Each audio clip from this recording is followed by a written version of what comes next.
সাংবাদিক বন্ধুসকলক মই শুভেচ্ছা জনাইছো। আমাৰ লাচিত বৰফুকনৰ বিষয়ে আপোনালোকে ৰাইজক অৱগত কৰিবৰ কাৰণে আহিছে আৰু ময়ো মোৰ মনৰ কথাখিনি ক'ম।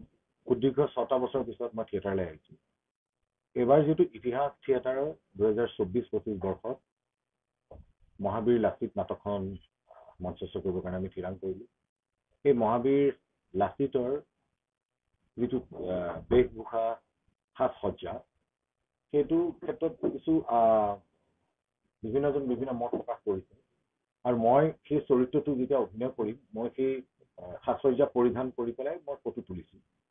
আৰু এটা কথাই কওঁ, মই এজনক চিনাকি কৰাই দিব লাগিব। আমাৰ চাওচেং ৰাজকোঁৱৰ, তেওঁ বহুত 4-5 বছৰ ধৰি আহোম জনগোষ্ঠীৰ সাজ সজ্জাৰ বিষয়ে তেওঁলোকে গৱেষণা কৰিছে, অধ্যয়ন কৰি পেলাই তেওঁক আমি এই দায়িত্বটো দিয়া হ'ল আৰু তেওঁৰ নিৰ্দেশ মৰ্মেই মই লাচিত বৰফুকনৰ যিটো কষ্টিউম আছে সেইটো পৰিধান কৰিছোঁ আৰু তেওঁ যথেষ্ট অভিজ্ঞ ব্যক্তি, তেওঁ ক'ব নিজৰ মনৰ কথা, তেওঁ ভাল পাওঁ।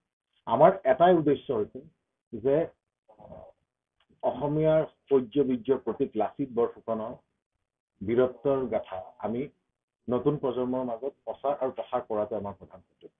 আৰু যিখন ফটো লৈ পেলাই অলপ সকলোৱে সেই এখন ফটো যি ডিজাইনাৰ আমাৰ চাওচেং ৰাজকোঁৱৰে যিখন ডিজাইন কৰি যিখন ফটো দিছিল বা পোষ্টাৰ ওলাইছিল, সেইখনত বিভিন্নজনে ভুল আঙুলিয়াই দিছে আৰু আমি ৰাইজৰ প্ৰতি সন্মান জনাই মই এটা কথাই আপোনালোকক ক'ব বিচাৰিছোঁ যে ৰাইজৰ প্ৰতি সন্মান জনাই মই 6টা বছৰৰ পিছত আহিছোঁ। মই যতীন বৰাই আপোনালোকক প্ৰতিশ্ৰুতি দিছোঁ, ইয়াৰ পিছত অনাগত যি আমাৰ ধৰক পোষ্টাৰে হওক বা ৰাইজৰ মাজত আমি যিটো নাটকখন কৰিবলৈ যাম তাৰ আগমুহূৰ্তত প্ৰতিটো মুহূৰ্ততে বিজ্ঞ ব্যক্তি বিভিন্ন দল সংগঠনৰ ব্যক্তিসকলক আমি আমন্ত্ৰণ জনাই পেলাই তেওঁলোকৰ নিৰ্দেশ পৰামৰ্শ মতে আমি কাম কৰিম আৰু তাৰপিছতে আমি নাটকখন প্ৰদৰ্শন কৰিম। সেইটো এটা মই আপোনালোকক প্ৰতিশ্ৰুতি দিলোঁ। ৰাইজে যেতিয়া এইখন ফটো বিভিন্ন ধৰণে সমালোচনাও কৰিছে, ভুলবিলাক আঙুলিয়াই দিছে, সেই ভুলখিনি শুধৰাব এই ক্ষেত্ৰত আমাৰ ডিজাইনাৰে সুন্দৰভাৱে ক'ব পাৰিব।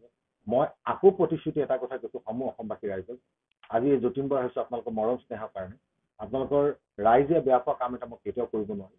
আমি প্ৰতিশ্ৰুতি দিছোঁ ইতিহাস থিয়েটাৰৰ তৰফৰ পৰা অভিজ্ঞ ব্যক্তিসকল যিমান আমাৰ আহোম জনগোষ্ঠীৰ যিসকল বিজ্ঞ ব্যক্তি আছে, আপোনাৰ দল সংগঠনৰ ব্যক্তি আছে, সকলোকে আমি আমন্ত্ৰণ জনাই পেলাই আমি নাটক বা যিয়ে নহওক তেওঁলোকৰ আমি দেখুৱাম, তেওঁলোকৰ নিৰ্দেশ পৰামৰ্শ মতে আমি নাটকখন মঞ্চস্থ কৰিবলৈ আগবাঢ়িম। সকলোকে অনুৰোধ কৰিছোঁ, এনেকুৱা এটা প্ৰচেষ্টা হাতত লৈছে ইতিহাস থিয়েটাৰ, সকলোৰে শুভেচ্ছা আৰু সহায়ৰ প্ৰয়োজন। সকলোৱে আহক, সকলো দল সংগঠনে আমাক সহায় কৰক যাতে নাটকখন আমি সুন্দৰভাৱে উপস্থাপন কৰিব পাৰোঁ।